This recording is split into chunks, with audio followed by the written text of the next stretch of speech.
Bueno, vamos a ver un tema que quedó un poco en el aire en los vídeos anteriores, que es el de las regiones de decisión. Lo que hemos dicho hasta ahora en este tema, estamos suponiendo que yo tengo una serie de símbolos transmitidos, voy a llamarles aquí S sub i, y cuando yo estoy en el receptor, lo que voy a hacer es recibir una señal que llamamos X, que consistirá en el símbolo que me han transmitido más el ruido que me añade el canal. Ese ruido estoy suponiendo siempre que es ruido aditivo blanco gaussiano con media nula, con media cero y varianza n sub 0 medios. Eso hace que esa función X, esta de aquí, va a ser una variable aleatoria con forma de variable normal, de media precisamente S sub i, el símbolo transmitido, ya que el ruido no me modifica la media, era de media nula, y de varianza n sub 0 medios. Avanzando un poco más, vimos los criterios de decisión y el primero que vimos es el máximo a posteriori, el criterio MAP. Ese criterio lo que me decía era que el decisor lo que va a hacer es maximizar la probabilidad de que se haya enviado el símbolo S sub i condicionado a que yo he recibido la señal X. Eso sería el criterio de máximo a posteriori. Intentar buscar cuál es el símbolo S sub i de todos los enviados que maximiza esta probabilidad que tengo aquí. A esta expresión, que así como está no es demasiado útil, lo que hicimos fue aplicarle el teorema de Bayes. Y con el teorema de Bayes eso se me modificaba a que el criterio se me reducía a que yo estoy maximizando la probabilidad del símbolo iésimo por la función de densidad de probabilidad de la señal recibida condicionada a que se ha transmitido el símbolo iésimo. Es decir, aquel símbolo de todos los posibles que maximice esta función será el símbolo que yo decida que se ha transmitido. A partir de ahí nosotros dimos un paso más, que fue suponer que los símbolos son todos equiprobables, es decir, que todas estas P sub i son iguales, con lo cual esto se eliminaba de la ecuación y caíamos a lo que se llamaba el criterio de máxima verosimilitud.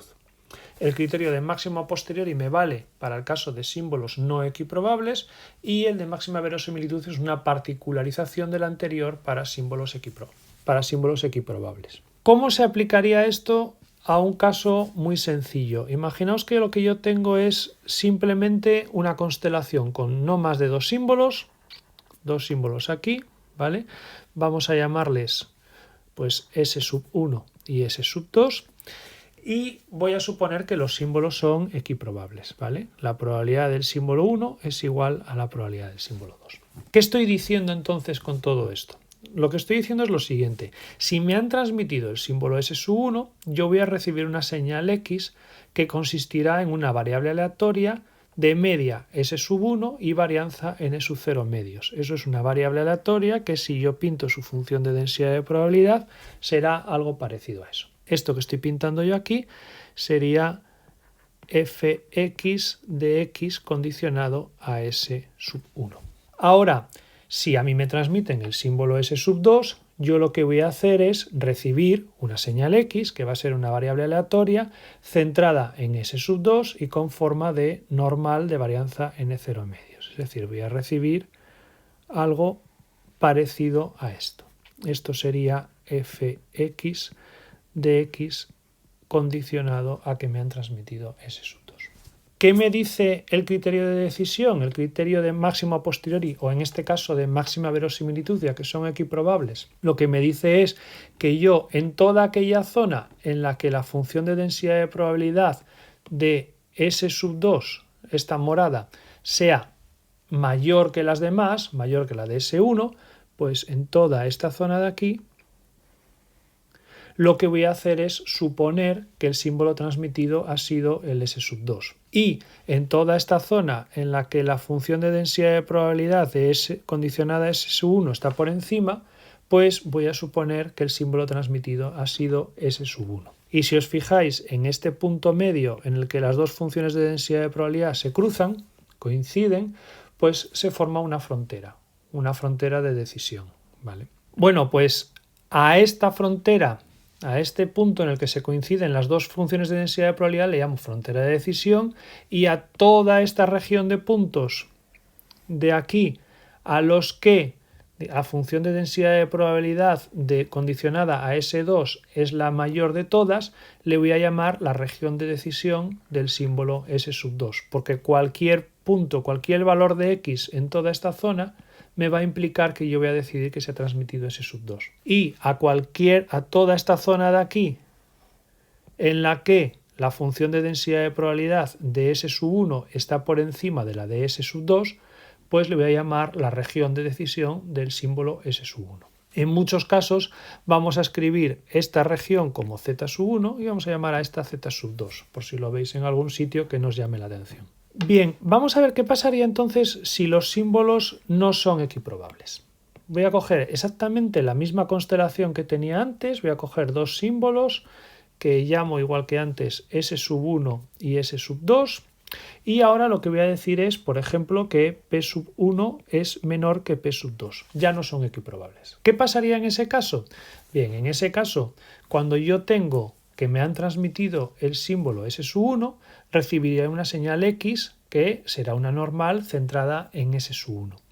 Y yo lo que voy a pintar es, igual que antes, una normal aquí centrada en S sub 1. Pero como ahora los símbolos no son equiprobables, en vez de pintar solo esta función, lo que voy a hacer es multiplicarla por la probabilidad a priori del símbolo, ¿vale? Lo que voy a representar aquí, esta curva, va a ser P sub 1 por la función de densidad de probabilidad de X condicionada a S sub 1. Ahora, cuando me transmiten el símbolo S sub 2, pues me pasará lo mismo. Recibiré una señal X que va a tener una función de densidad de probabilidad que va a ser una normal centrada en S sub 2, pero multiplicada en este caso por P sub 2, por la probabilidad del símbolo 2 a priori, que hemos quedado en que es mayor que la del símbolo 1, lo que voy a recibir va a ser una cosa parecida a esta, ¿vale? Lo he intentado exagerar un poco, pero voy a recibir también una función de densidad de probabilidad de X condicionada a S2 multiplicada por P sub 2. Y he dicho que P sub 2 es mayor, con lo cual la función es mucho más alta que la otra. Y ahora hago exactamente lo mismo de antes.